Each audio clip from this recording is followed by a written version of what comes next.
हाँ जी। नमस्कार बड़े बाबू, ये मेरे कुछ साथी हैं, मेरे साथ खिलाफत आंदोलन में हैं। ये अजमल है। आदाब। ये हुसैन है। आदाब। और ये शाहबुद्दीन। आदाब। ये सावरकर हैं, विनायक सावरकर। वही सावरकर जिन्होंने जहाज के ऊपर से समुद्र में छलांग लगाई थी? हाँ हाँ। 11 बरस काला पानी में रहने के बाद अभी ये यहाँ आए हैं। 11 बरस? हाँ। जनाब, आपको कितने वर्षों की कैद हुई है? 50 वर्षों की। 2 उम्र कैद हैं।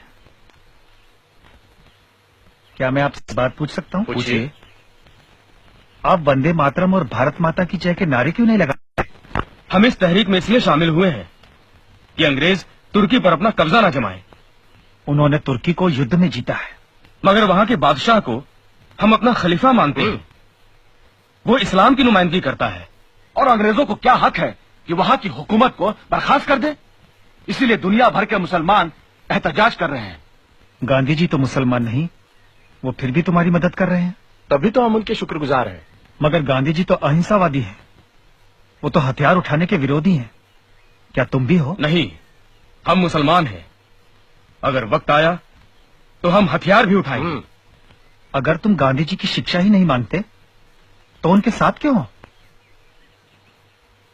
हम गांधी जी के साथ नहीं हैं, गांधी जी हमारे साथ हैं। गांधी जी क्यों मुसलमानों को उकसा रहे हैं कि तुर्की का बादशाह ही तुम्हारा बादशाह है? क्या वो समझते हैं कि मुसलमान पहले मुसलमान है और बाद में हिंदुस्तानी? मैं अब समझ गया कि मोपला मुसलमानों ने खिलाफत आंदोलन के जोश में आकर हिंदुओं पर इतने अत्याचार क्यों किए, क्यों वहां हजारों हिंदुओं की हत्या कर दी गई, हजारों हिंदुओं को मुसलमान बना दिया गया, सैकड़ों औरतों का शील भंग किया गया, बच्चों को काट दिया गया। फिर भी ये हिंदू खिलाफत आंदोलन में उनका साथ क्यों दे रहे हैं? क्यों? किसने इन्हें गुमराह कर दिया? मैं इन्हें बताऊंगा कि वो क्यों गुमराह हो गए हैं। वो भूल गए हैं कि वो हिंदू हैं। उन्हें इस बात का ज्ञान नहीं कि हिंदुत्व क्या है। क्या है हिंदुत्व? हिंदू हमारा नाम है और हिंदुस्तान हमारी मातृभूमि है। सभी हिंदू एक हैं, हमारा राष्ट्र एक है।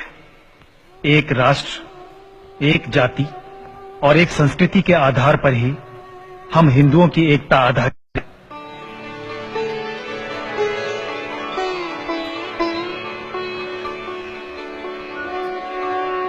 वे सभी व्यक्ति हिंदू हैं जो हिमालय से समुद्र तक इस समग्र देश को अपनी पितृभूमि के रूप में मान्यता देकर वंदना करते हैं, जिसकी धमनियों में उस महान जाति का रक्त प्रवाहित हो रहा है जिसका मूल सर्वप्रथम सप्त सिंधुओं में परिलक्षित होता रहा है और जो विश्व में हिंदू नाम से सुविख्यात है। हमारा कर्तव्य है कि हम देश में रहने वाले हिंदुओं, मुसलमानों, ईसाइयों और यहूदियों में ये पवित्र भाव जागृत कर सके कि हम सबसे पहले हिंदुस्तानी हैं और उसके बाद कुछ और।